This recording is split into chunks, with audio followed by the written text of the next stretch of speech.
नमस्कार, मी जगदीश देशमुख. जय महाराष्ट्रमध्ये आपल्या सगळ्यांचं स्वागत. बातम्या पाहूया विस्ताराने. मुंबईतील हवा प्रदूषणासंदर्भातील सुनावणी ही पुढे ढकलण्यात आली आहे. 15 डिसेंबरला सुनावणी होणार आहे. मुंबईतील हवेची गुणवत्ता अति खराब श्रेणीमध्ये आहे. मुंबईतील हवेची गुणवत्ता ही खराब होऊन अति खराब वर्गात गणली गेली आहे. मात्र या संदर्भातील सुनावणी ही पुढे ढकलली आहे. 15 डिसेंबरला सुनावणी पार पडेल.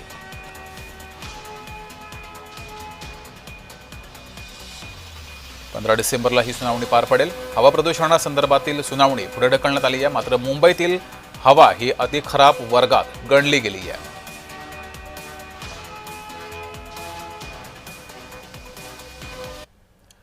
तर न्यायालयामध्ये काय काय घडलंय ते पाहूयात. इथिओपियाच्या ज्वालामुखीची राख भारतात आली असं सरकारनं सांगितलं. ज्वालामुखीच्या राखेनं मुंबईतल्या हवेची गुणवत्ता घसरली आहे असंही स्पष्टीकरण सरकारनं दिलं.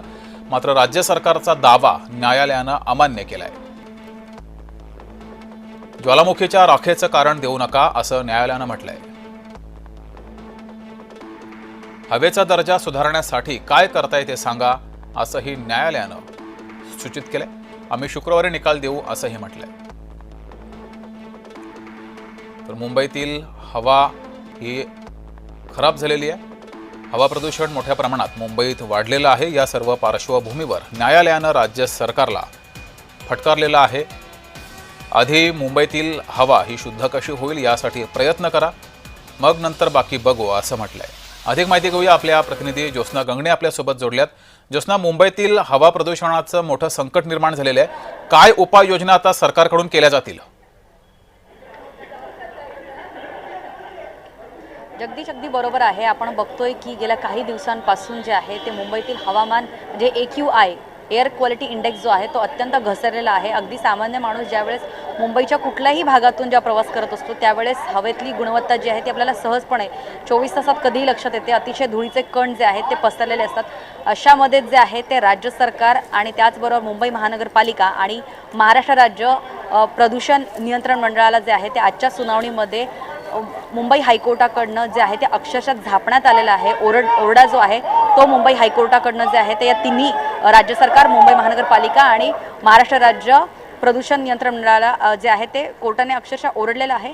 कारण मुंबईमध्ये ज्या प्रकारे वातावरण जे आहे ते खास करून हवेची गुणवत्ता घसरली असल्यामुळे सामान्यांना तर त्रास होतच आहे.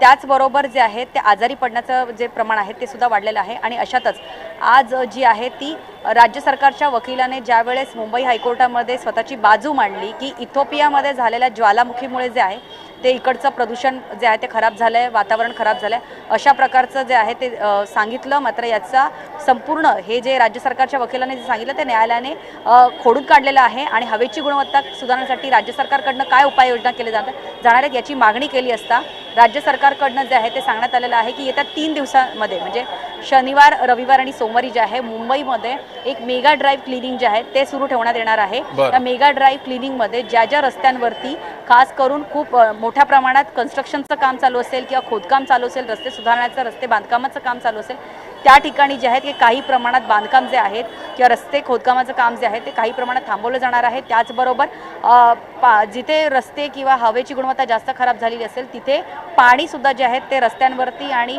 झाडांवरती मारलं जाणार आहे, जेणेकरून जे आहे ते हवेची गुणवत्ता ज्यामुळे जास्तीत जास्त सुधारता येईल. त्याचबरोबर कचऱ्याचं जे आपण बघतोय की जिथे तिथे कचरा पडलेला असतो तो सुद्धा कचरा हटवण्याचं काम जे आहे ते करण्यात येईल. खास करून अशा भागांमध्ये जे रहदारीचे भाग आहेत. जर एअर क्वालिटी इंडेक्स पाहिला तर कुलाबा, त्याचबरोबर माझगाव आणि बोरवली ईस्ट या ठिकाणचं एअर क्वालिटी इंडेक्स जे आहे ते 200 पेक्षा पण जास्त झालेलं आहे. त्यामुळे ज्या ज्या ठिकाणी जास्त एअर क्वालिटी इंडेक्स खराब झालेला आहे अशा ठिकाणचं बांधकाम जे आहे ते काही दिवसांसाठी, येत्या 3 दिवसांसाठी थांबवण्यात येणार आहे. आणि रस्त्यांवरती सुद्धा जे धूळफेक करणारे रस्ते आहेत त्या ठिकाणी सुद्धा जे आहेत पाण्याचा मारा करता येईल. त्याचबरोबर ही जी यंत्रणा राबवली जाणार आहे ती मुंबई महानगरपालिका, राज्य सरकार आणि महाराष्ट्र प्रदूषण नियंत्रण मंडळ या तिघांच्या संयुक्त संकल्पनेतून, या तिघांच्या संयुक्त प्रशासनाकडनं जे आहे ते प्रदूषण कमी करण्यासाठी जे आहेत ते हे काम केलं जाईल. आणि 3 दिवसानंतर पुन्हा एकदा एअर क्वालिटी इंडेक्स जो आहे तो चेक करण्यात येईल, कारण आपल्याला माहिती आहे ठीक की मुंबई सारख्या शहरामध्ये ज्याला समुद्र किनाऱ्यावरती शहर आहे, अशा वेळेस या ठिकाणी दिल्ली आणि मुंबईची तुलना केली तर मुंबई जी आहे ती खुल्या हवेत आहे, कारण हो. समुद्राचे सोसाट्याचे वारे असतात. तरी सुद्धा जर मुंबई सारख्या शहरामध्ये जर कोकण किनारपट्टीवरती आहे अशा जर ठिकाणी जर वातावरण किंवा प्रदूषण जे आहे ते इतक्या मोठ्या प्रमाणात जर वाढत असेल तर त्याच्यासाठी नेमकं जबाबदार कोण आहे असा सवाल ठीक सुद्धा आहे. आज कोर्टाने जे आहे ते राज्य सरकारला विचारला. विरोधकांनी जे आहे याबाबत बोलताना यापूर्वीच बोललं होतं, खास आहे. करून आदित्य ठाकरे जे आहेत त्यांनी मुंबईमध्ये सुरू असलेलं बांधकाम जे आहे याच्यावरती अनेक वेळा प्रेस कॉन्फरन्स विरोधकांनी सुद्धा यावर अनेक सवाल उपस्थित केलेले आहेत. ज्योत्स्ना, धन्यवाद दिलेल्या या माहितीबद्दल.